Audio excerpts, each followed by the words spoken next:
तस्वीरें गुरुग्राम से हैं, जहां अवैध निर्माण को लेकर बुलडोजर वाली कार्रवाई की गई है। लेकिन इस कार्रवाई में एक ट्विस्ट है। ट्विस्ट ये कि जो अवैध निर्माण तोड़े गए हैं, उसे तोड़ने में जो भी खर्च आएगा, उस खर्च को भी जमीन मालिक से लिया जाएगा।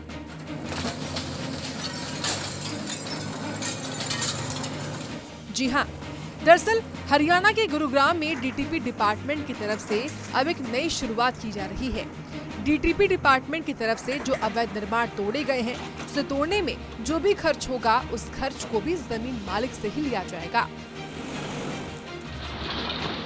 इस संबंध में डीटीपी डिपार्टमेंट की तरफ से एक लिस्ट भी तैयार कर ली गई है और उन्हें नोटिस देकर इसकी जानकारी भी दी गई है।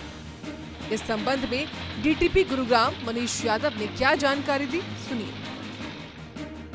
देखो, जितनी भी डेमोलिशन हमने किया अनऑथराइज्ड कॉलोनी, वो एक्ट के रूल्स में ही हमने किए हैं और उसी एक्ट में लिखा हुआ है कि भाई जो इस तरह के अनऑथराइज्ड कंस्ट्रक्शन करते हैं वो डेमोलिशन के भी चार्जेस आपको देंगे। इसी के संदर्भ में हमने कंसर्न ऑफेंडर्स को लेटर लिखी कि आप रिकवरी का पैसा जमा कराएं, डेमोलिशन जो खर्चा हमारा आया है, और अगर जमा नहीं कराते हैं तो हम डिस्ट्रिक्ट एडमिनिस्ट्रेशन को लिखेंगे कि लैंड एरियर के तहत उनको रिकवरी की जाए। देखो, ये जो पैसा है ये थ्रू आउट गुड़गांव जो डिमोलिशन हुई है वो सब में ही है और ये पैसा कंटिन्यूस बढ़ता रहता है। जैसे डिमोलिशन करते हैं वैसे वैसे रिकवरी का अमाउंट हमारा चलता रहता है बैलेंस बनाते हुए। देखो, अमाउंट की बात करें तो पर मंथ हमारा करीबन 2 लाख रुपए के आसपास डिमोलिशन में लगता है। उसी के हिसाब से हम जो मंथ वाइज अपनी रिकवरी के नोटिस भेजते रहते हैं।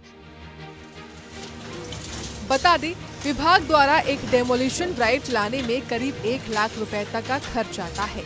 पहले विभाग की तरफ से जमीन मालिकों को नोटिस देकर अवैध निर्माण को खुद ध्वस्त करने के लिए कहा जाता है, लेकिन जब वो इस निर्माण को खुद ध्वस्त नहीं करते तो विभाग जेसीबी की मदद से इसे अपने स्तर पर ध्वस्त करवाता है। इसका भुगतान करने के बाद रिकवरी के लिए जमीन मालिकों को नोटिस भी दिया जाता है। अब इस राशि का भुगतान न करने पर इसकी जानकारी डीसी और राजस्व विभाग के अधिकारियों को देकर इस जमीन के ट्रांसफर किए जाने पर रोक लगाई जाएगी। वहीं जब तक राशि का भुगतान नहीं होता, इस जमीन को एनओसी नहीं मिलेगी। गुरुग्राम से नीरज अंबावता की रिपोर्ट।